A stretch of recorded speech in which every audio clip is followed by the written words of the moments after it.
call it a facility is a overstatement, without a doubt. It's basically 20-foot by 30-foot concrete casks with 600-degree rods in it, sitting on top of the ground in a parking lot. What That's in the hell? Yeah. What in the hell is going on in Midland? Not a subterranean deal, and it's no. Well, this is insane. That's not right, man. That's pretty All scary. All right. Look, we're recording. I've been recording for a while, actually, but So look, this is the Weyler brothers, and we got our special guest today, Sam Endsley. He's coming in from Midland, Texas. He told me a story on Facebook because that's how God works sometimes. He just puts things in your life that you didn't even know about. Me and Jeffrey started this podcast, and when Sam told me that information right there, it blew my mind. And I was like, "You got to be on here."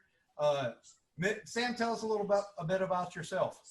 Okay. So I'm from Atlanta, Texas, in East Texas, and I moved to Midland about 5 years ago. And I'm a master plumber, and I work in the plumbing industry every day. That's what I do. I do service calls all around, everywhere. And we go to a little town called Andrews, and Andrews is where they're going to station this high-level nuclear waste. But I guess my claim to fame these days is cooking groups on Facebook. I manage about 3 of them, so. You got 3 of them? I thought yes, you just had the cut. No, the cut is actually the second group. The first group I ever did was called Traditional Wood Smoking. It was a group about barbecue.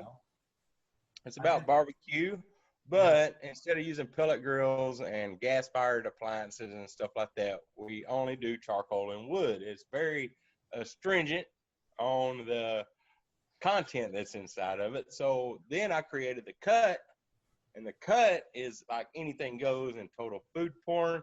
And then we also have the pour, which is about alcoholic beverages like the pour and stuff. You like pour you a drink, So awesome, I've got about in all 3 groups, there's probably somewhere in the neighborhood of 7,000 members or so. That's pretty awesome, man. That's pretty good. Awesome. The cooking thing was awesome. Jeffrey, your sound isn't working. Is it? Now it is. Okay. Now it is. I didn't hear you. That's fine. Okay. So anyway, I've been into that for a while, and it's been a lot of fun. And but anyway, that's what. So anyway, so you moved to Midland. You're doing these calls, right? Right. And you hear something about this nuclear waste facility. Oh yeah.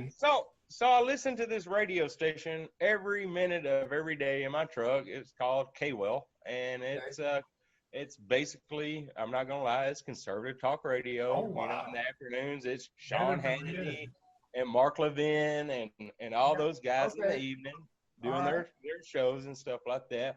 But in the mornings, it's a local talk, okay? It's everything going on. So I'm going to this little town that's about a 45-minute drive outside of Midland called Andrews, Texas. And I hear during this morning show about this nuclear waste that's going to come to Andrews. And it is the most high-level nuclear waste there is on the planet. It's the spent fuel rods from all of the power plants. Yeah. And some of this stuff is even from the dawn of the nuclear age, from Los Alamos and stuff like that. The stuff they just can't, it's the worst of the worst shit, man. It's like the rods are even at 600 degrees. Okay? Right now, after 100 years or whatever. 60 years. Hey, the other shit that they collected 50 years ago is still hot as hell, right? Right. And so I hear about this. And I hear about this, and just so happens the call that I'm going to is the vice principal to the Andrews School District, okay? Okay. Over the high school, right? And I was like, hey, man, what about this nuclear waste coming to Andrews? And he's like, oh, boy, they're going to give the school a lot of money. Wow. That was his answer to me. Wow. And in Texas, I think me and Travis talked earlier. That's a new football stadium. That's a new football stadium. Midland, Odessa football stadium. Throw the new. We'll change our name to the dang A-bombs. The dirty bombs. the atomics, like on The Simpsons. Yeah, it'll be the atomics. Mr. Burns out there. No doubt. But not only that, they're going to give this it's WCS is the company or something like that, and they also run the low level storage out in New Mexico. Okay. And granted, hey, listen, if you've never been to West Texas, there's like nothing on top of the ground, hardly. I mean, it's a desert, right? Yeah, it's the flattest part of Texas, and I think other than where we're from. There's probably $100 trillion worth of oil underneath it. It is also the crown jewel of the freaking world when it comes to oil. There's no doubt the Permian Basin is an amazing place. And what you're telling me is they're going to put a giant nuclear waste facility right on top of the largest sweet crude oil production fracking place right there. And not even that. Go ahead. So through that conservative talk radio station, this is where I'm going to get a lot of my information from that talk. Yeah, that's fine. Whatever information is information. Keep having the people spearheading the petition against it. Okay, these guys have been talking a lot, and it is some of the craziest stuff I've ever heard. I mean, number one, this stuff was so bad at the dawn of the nuclear age that the government said, "Hey, private business cannot handle this stuff. We have to take control of it." All right. So they've been kind of like moving this crap around. They don't know where to really keep it. No one's like really passed the stuff. And I'm not trying to get this is a bad idea for here. And I'm gonna say something that's gonna be very politically on fire. But the Obama administration, I'm not going to say Obama himself, but the Obama administration is the ones that put forth that now this waste that was so dangerous that the government had to take control, now it can be handled by a private company. And that private company wants to take all of the worst nuclear waste from Los Alamos and all of the fucking nuclear power plants, and they want to put it above ground in these 20 by 30 concrete casks. Unbelievable. And so it's unbelievable on so many unbelievable. From a defense standpoint, how the defense world would want that to happen. How the Pentagon would say, yeah, just put that over there on this oil basin. Who is, do you happen to know who the Department of Energy was in the Obama administration, Jeffrey? Because I know how your brain works, but I'd had no idea. I'm not sure. Gonna be Nuclear Regulatory Commission on this deal. Okay, that's a good idea, Sam. Hold on, I'm looking that up right now. Screw it. My phone's about dead. Jeffrey, you're gonna have to look it up. So the Obama administration, would it be Department of Defense?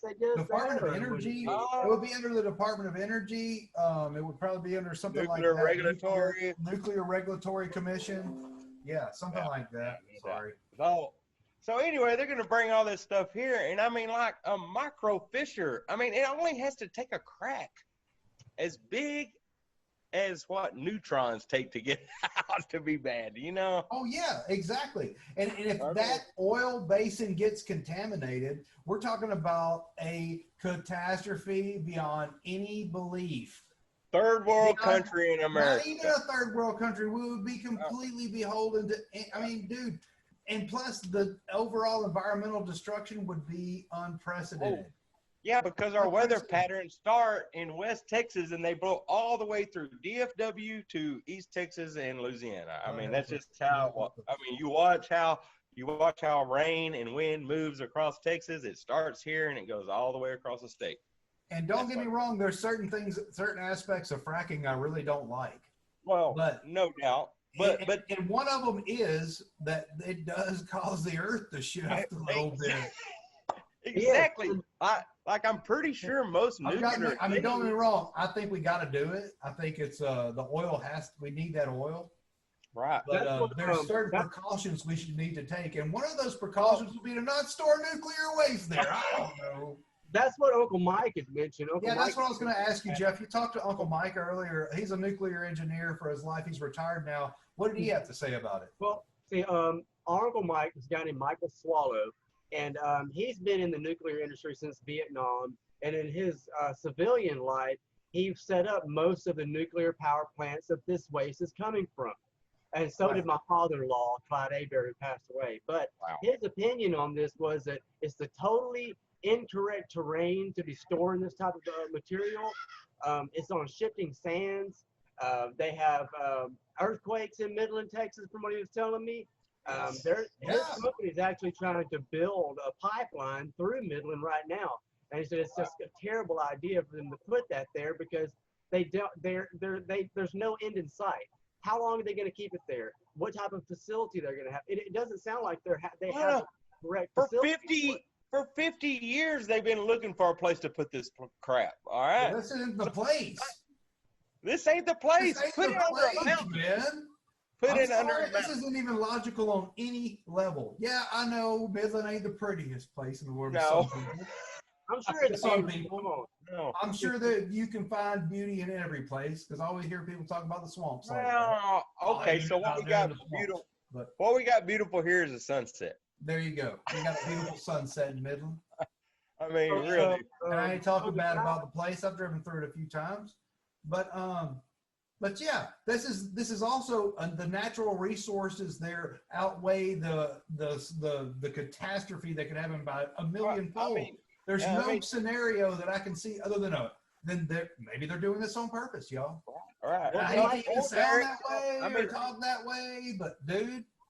So now let's get into the conjecture on the subject. I mean, the conjecture is, is this an off switch for the oil? Because there's a lot of people that want to stop it. And hey, all it's going to take is a little bitty drone to fly in with a little pack of C4, and it's done. Anything could happen. Anything could happen. I'm not even going to say it because maybe somebody had a damn idea. Yeah. When you told me this story, I was just calling to reach out to you to talk to you about the podcast, and that's why I say God works in some crazy ways. Yeah. This just blew my. I haven't stopped thinking about it for 3 days. 2 days. I haven't either. I can't quit thinking about it now. I haven't all the angles of it, and it disturbs me. I don't understand how this could possibly happen, and how I haven't heard about it. So to catch Jeffrey up on something that me and Travis were talking about earlier before this started. So Jeffrey, how are they going to get these giant casks to Andrews? They're going to do it on the railways. And so in Midland and Odessa, we've had 188 railway incidences since 2018. The number one in the nation. In 2018? Since 2018. Yeah. There's been 100 and somehow train incidents since last year? Yeah. Yes. Oh, no, you didn't tell me that part. So, so is there a train track that goes directly to the place, or do they have to unload it, put it in trucks, and bring it there? I mean, what's the process? I'm guessing unload it and take it somewhere. But the railroad, the rails in Midland, anything that comes to Andrews or Odessa has to come through Midland right downtown. And Midland? Yeah. And so a few years ago, we had this incident where we were having a Veterans Day parade in Midland. And these World War II veterans are crossing the tracks, and a train hits their float. It cuts off one half of the town, so they have to drive miles and miles around to get to the hospital for these guys, and a ton of people died. Oh, my God. It's not pretty. Well, if anything, all of this is fact. If anything, I would have to say that it's a pinch point. So if people wanted to protest it and go miles and miles up the way and say, hey, you know what, we're not having this crap in Midland, ever since everybody's in a protesting now. Yeah, but what do you do there, man? That's a dangerous situation, though, Jeffrey. Even if you were protesting it, that's not a good idea. I think you have to stop it now. I think you have to stop this stuff from getting on that train, But hey, guys, we may be too late on this entire subject because there's only 2 or 3 permits left for the Nuclear Regulatory Commission to issue to where it's a done deal. This needs to get out. This needs to get out to more. This isn't just something that involves the Midland. This involves New Mexico. This involves every state around it, as well as the rest of Texas. And there needs to be a petition out there to the governor saying, we're not going to take this. We're not going to have this happen on the biggest natural resource that this country has, much less just Texas. if that shit gets hit and it blows across Texas, you guys in South Texas are going to be cut off from the rest of the United States without driving through a deadgum radiation wasteland and shit. It's man. fucking terrible. I'm sorry. It's terrible on so many levels that I can't even imagine how this could possibly get to this point. So the guy who's been the commissioner is a guy named Jeff Barron, and in 2014, that's when Obama put him in place, and he's the current serving chairman or commissioner until the year 2023. So he's still there. He's one of the small things yet or something. Since joining the commission, Commissioner Barron's priorities have included ensuring effective implementation of safety enhancements in response to the Fukushima Daiichi accident, improving oversight of power. That's one of the biggest. Unbelievable. That's one of the biggest misinfo campaigns that I've ever seen in my life with Fukushima, because that is still blowing shit on us still to this day. Yeah, they can read it across the ocean in California. There's places over there right now that you still can't inhabit and probably won't inhabit again in our lifetimes, if not longer. Probably our kids. Did y'all see the video of the guy who took a small yacht and drove through all the way through there's a gigantic flotilla of waste the size of the state of Texas out there in the ocean. And this dude was on this little yacht, and he was going through, and he said, you can see shipping containers, telephone poles. I mean, it's all just a big tangled no, I didn't see that. Out there outside of Hawaii. It's horrible. He went all the way through it.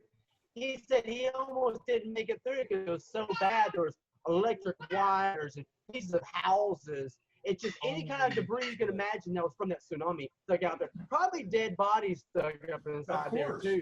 And he went all the way through the ocean, all the way through. It's just insane. It's still out there. Wow, that's nuts. And so you hear nothing about that.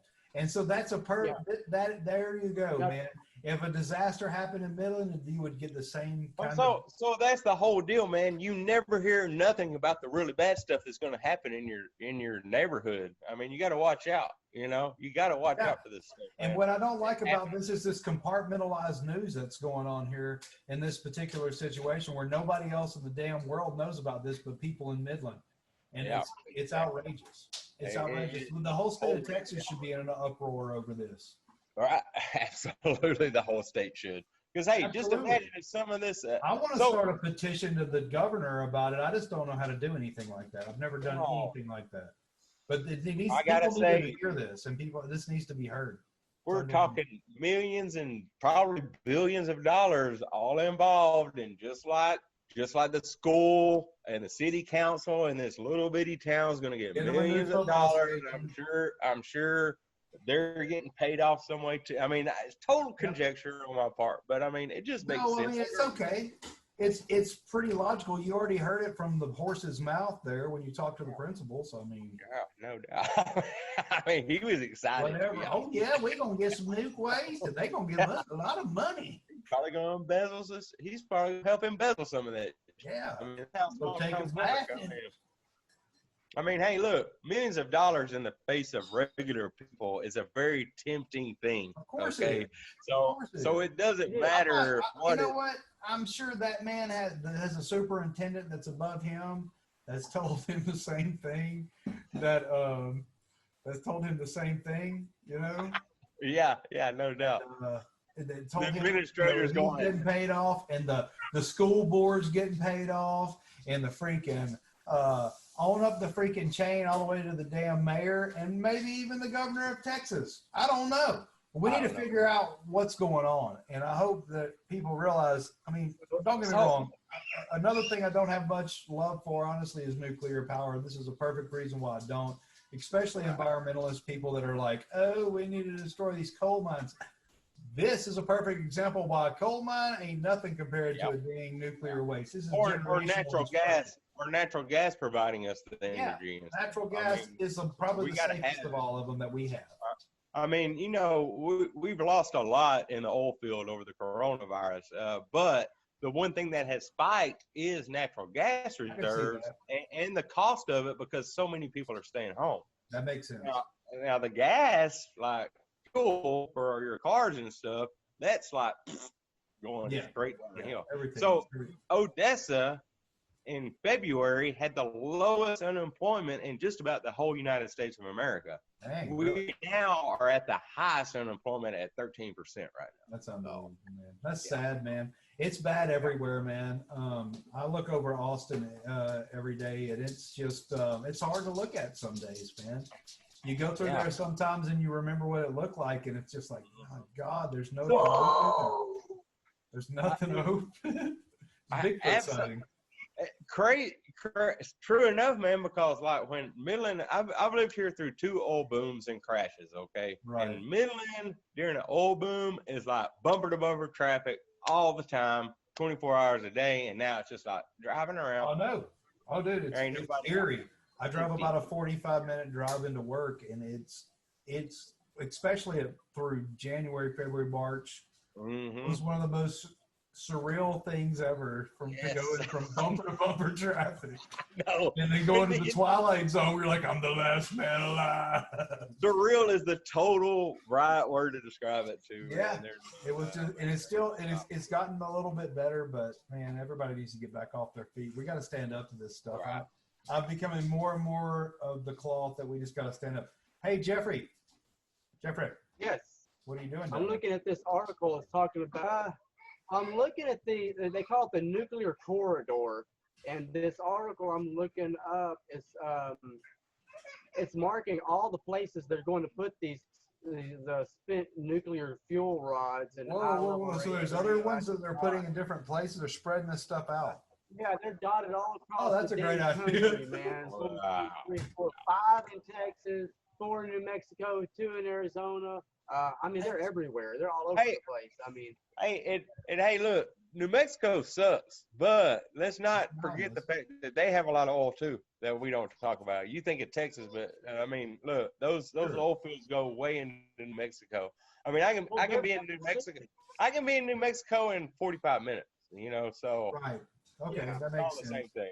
Well, they're better suited to contain that stuff, though. They're way better suited to contain that type of material because they're in a mountainous region. That's what Uncle Mike was telling me about, is that it should be in a mountainous area where they can keep it in a, so if it does get out, it doesn't seep into the ground as easily, and they can contain it. And I know in New Mexico, they've got a huge storage facility that's inside of a plateau that goes way under the ground. It's miles and miles and miles of corridors. They could easily be storing every bit of it inside there. I don't see why they're not. Do you know what it's ridiculous. That you're right, Jeffrey, but you know what they put in that one is the low level from like x-ray beds and shit. They don't put the rods there, I don't think. It's the low level. That's ridiculous. But somehow the Clintons are mixed in with this here, and we can kind of figure out at the bottom of this article. We're gonna have to. So here goes more conjecture, but is it not a way that they're like setting us up for the switch to turn oil off? I mean, turn it off. It almost. I mean, I'm trying to see the logic of it all, and I keep running into that in my head. And I know I'm a conspiratorial-minded kind of person, but it sounds like the perfect dirty bomb. You know? It does. It is a perfect dirty bomb. I mean, I hate to even say it because I don't want to sound like a nut, but it is. If I was in a think tank at DARPA or something like that, and I was trying to figure out a way to, this is going down, this is going down, and then we'll have this kind of happen. This would be one of those disasters that you could, Yeah. I mean, last week, just the geology. Last week we had a 4.3. Earthquakes here are not like California. Right. They're deep. They happen in the middle of nowhere, and that's why they don't think it's important out there because it's the middle of nowhere. But that's where the oil field is. It's here. That's where they're trying to put this stuff. It's going to shift that stuff around. It's going to move it around. Eventually, it's definitely still going to move the sand around that this is going to be on top of. It's just a natural disaster waiting to happen. If you've never been to West Texas, the wind blows east 24 hours a day. There is no time that the wind doesn't blow. Right. So, I mean. Kind of like when we lived up in Oklahoma, Joe. Yeah. It never stopped blowing. Never stops blowing, man. Yep. It's windy right now. So, I mean, bad stuff. But I mean. But there's a lot of other crazy stuff that's been coming out too. You know, we got the old Jeffrey Epstein saga continues. You know, what do you got, Jeffrey? You're looking at something over there. Well, it's showing the images of this the way what it's supposed to look like. And you're right. It's just these drums. They're sitting in a little pit that has it's kind of like a little angle, and they have these little drums sitting in there. And they're just sitting out in the open. It's terrible. Yeah. It's like putting it in a Walmart parking lot that's down in a ditch. It is. I mean, that's what it is, man. What is going on? It doesn't take. I don't understand why. You know. Oh. So wait, we got to get one shout out, and I'm not a part of this. I'm only a member of this group. Okay. But there's a group called Protect the Basin. Protect the Basin. A lot of information about what's going on right now on Facebook. One thing I found interesting going through it today was like the comments from former employees of this waste management company, and every one of these comments was like, "We need more training." We need more training. Great people to work with, but we had to figure out a lot of stuff on our own. What the hell? I mean, wake up, people. What's going on here? Go to Protect the Basin. There's problems with this scenario. Wake up.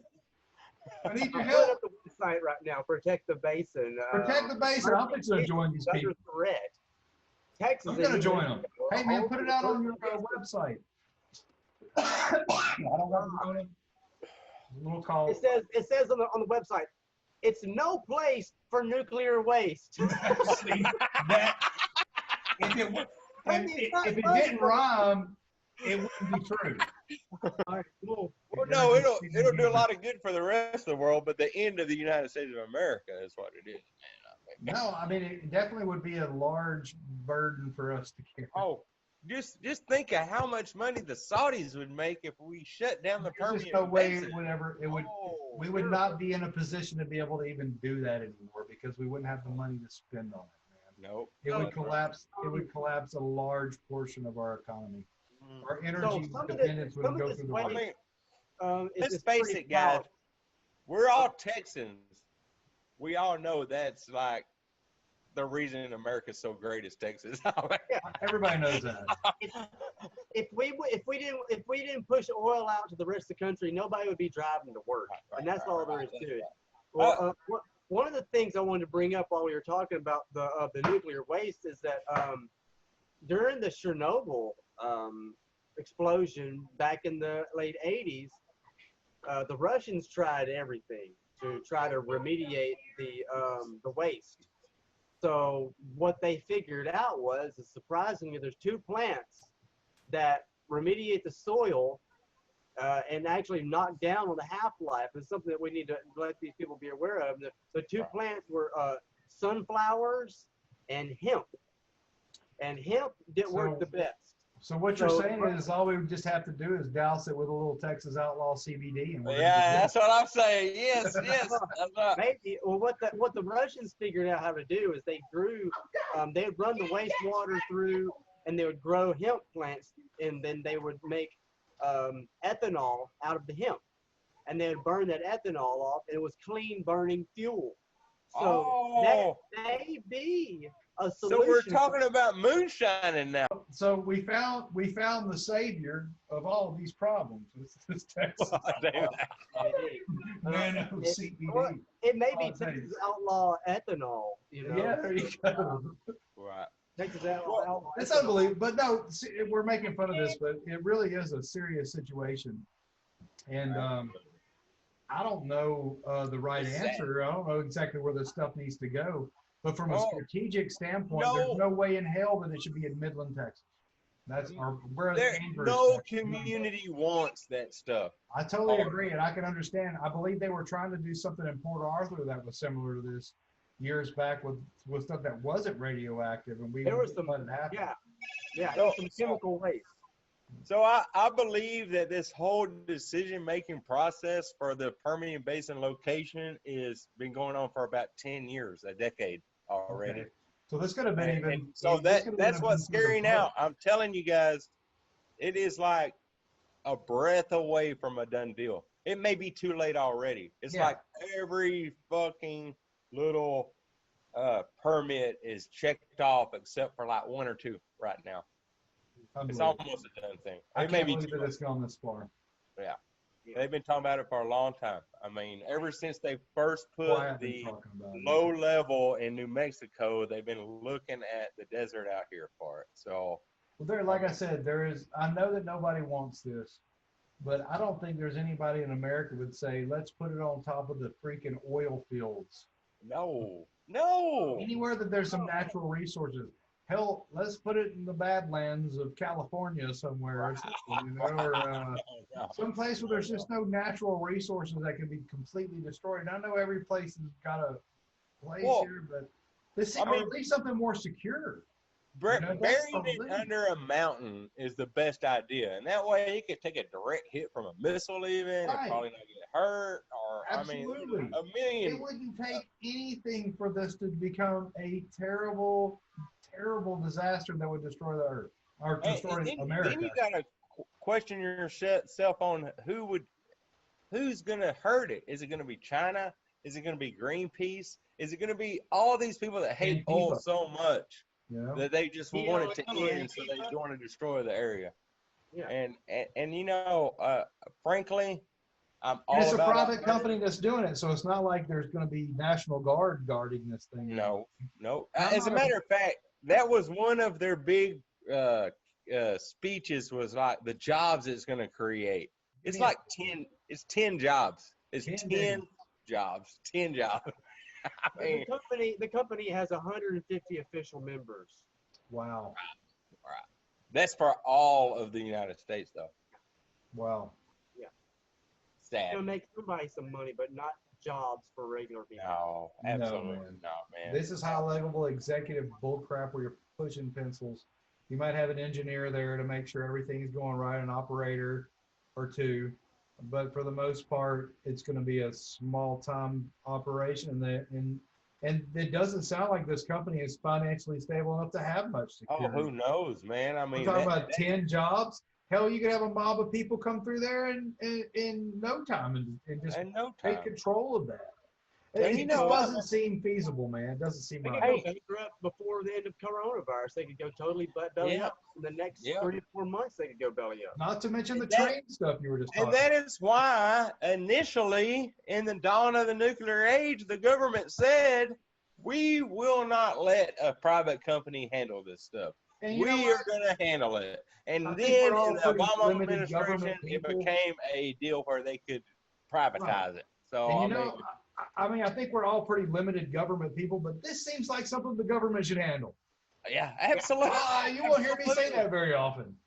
And just to touch on something, I'm against nuclear that creates these spent fuel rods, but I'm totally for fusion energy. Oh yeah, fusion. And so why are we giving billions of dollars for them to build something in France?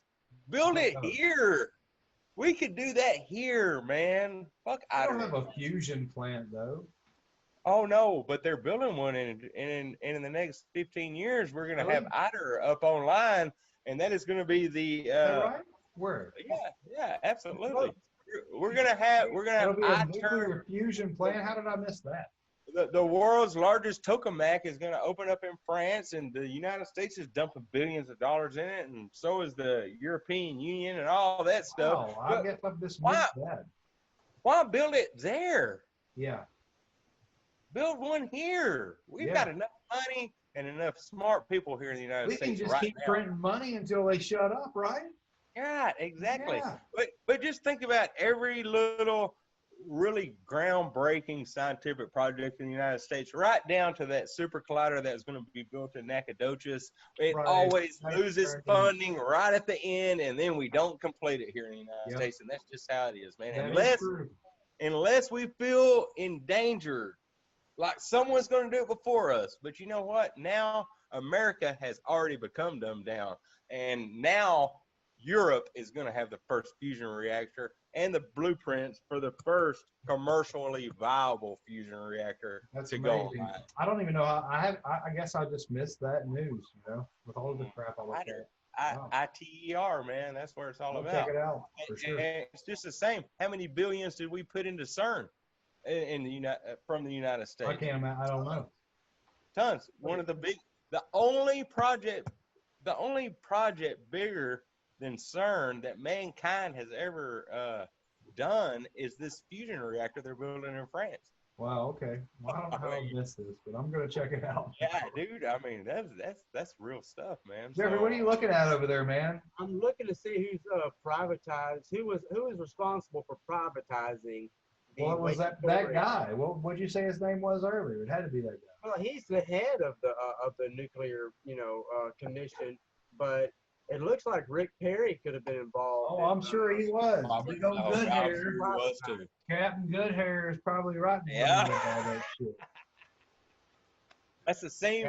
That's one of those dudes that wants to end the plumbing board too in Texas. So yeah, that was crazy. I forgot about that. So yeah, they were going to get rid of the entire plumbing board in Texas.